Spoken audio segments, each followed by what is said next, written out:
It started last Sunday. That's when it started. Like to your point, Bart, we've seen guys hit their heads on the ground, hit their heads on turf, and we keep talking about all of these things about concussion protocol, about what procedure you go through in order to determine if a guy can be moved back to the field to play. I'm with Stephen A. Somebody got to be suspended or somebody got to be fired. I also look at this situation when you said players being held accountable. It was actually the players that stopped him. It was the players on the field between his offensive linemen that noticed it and was like, yo, this is not right. He's not right. That's not a back injury. Everybody knows that's not a back injury. If you've paid attention to football over the last 15, 20 years, you know what happened to Tua against the Buffalo Bills was not a back injury. Here's my issue. We start talking about player safety. We start talking about all of these things. The game is safer, and I believe it truly is because of information. But this is a human error. This is an egregious human error.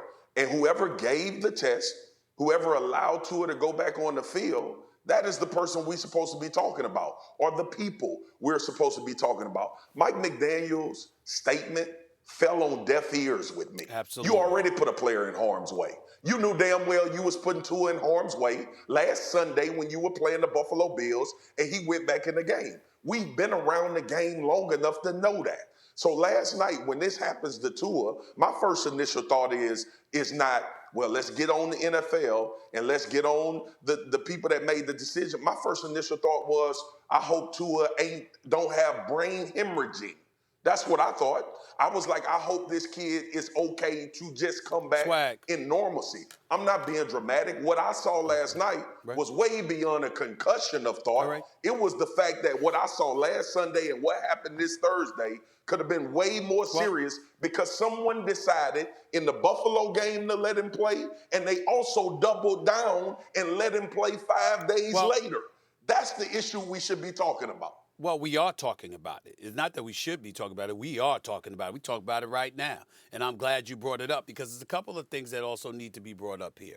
First of all, although one has nothing to do with the other, can we be honest about the fact that after the Brian Flores situation, I mean, the benefit of the doubt doesn't exactly get accorded in the direction of the Miami Absolutely. Dolphins.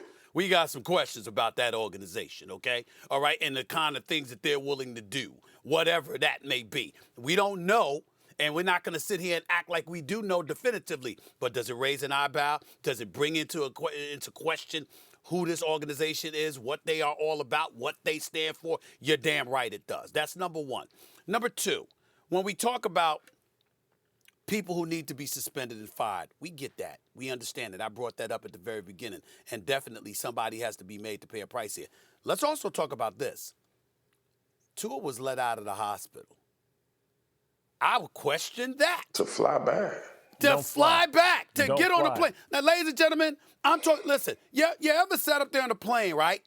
A plane, and you're perfectly healthy. You're perfectly fine. You've got nothing wrong with you. You don't even have a damn headache. But the pressure, for whatever reason, maybe you got a stuffy nose, maybe you're a bit congested or whatever, and damn it, if you ain't got some double McGun or something to chew on, your head feels like it's damn near ready to explode. They put this man on the team flight home just hours after that occurred. I'm just saying, there's a whole bunch of stuff that's going on here that seems really, really irresponsible. Now, we don't know Stephen A., let me say that, this too. But it does seem that way. Let me say this too, because I'm going to take some responsibility on my own, not anyone else at ESPN or on this network, but I talk about football every day. I should have been raising holy hell about Tua playing. I should have been going crazy on this network all week long, listening to reports that he could potentially play. But that is the insensitivity that we have because we know how detrimental this game can be, right? Like I'm not going to put anybody, I'm talking about Marcus Spears right now. I'm not going to put anybody else in this category because what we have now is a reaction to what we already knew last Sunday. We have a reaction to that because we saw it transpired again. I should have been on television saying Tua Tagovailoa does not need to play. He needs to be in concussion protocol for as long as it takes for him to be able to return to the field to play, whether that's his brain being bruised, enough time for the healing, he should go through extra protocol. But it shows you, well, to me, what I thought about as well as taking responsibility as a media member, I thought about, well, this is what we do. This football. They said he cool. He's going through protocol. He's got this time of allotment before he plays a football game. So I'm not taking the blame for anybody putting Tua back on the field. That's on the Miami Dolphins, whoever made that decision, independent neurologist, the team doctor. But what I will say is we got to be careful. I have to be careful about how these things can have a tendency to just kind of fall in the background because we focus right back again on football. Tua, let me say this for America. On Sunday against the Buffalo Bills, Tua had a concussion. All right, yeah. I don't care. I'm not a doctor, ain't been to 1 second of medical school. Everything that I've learned about a concussion, and it's been extensive because I've had to think about it myself, along with majority of football players once information started coming out. When Tua fell backwards and hit his head against the Buffalo Bills, he was concussed.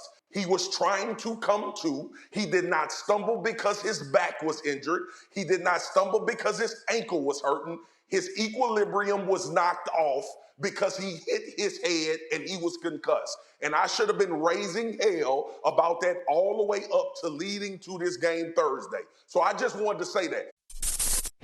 Thanks for watching ESPN on YouTube. For live streaming sports and premium content, subscribe to ESPN Plus.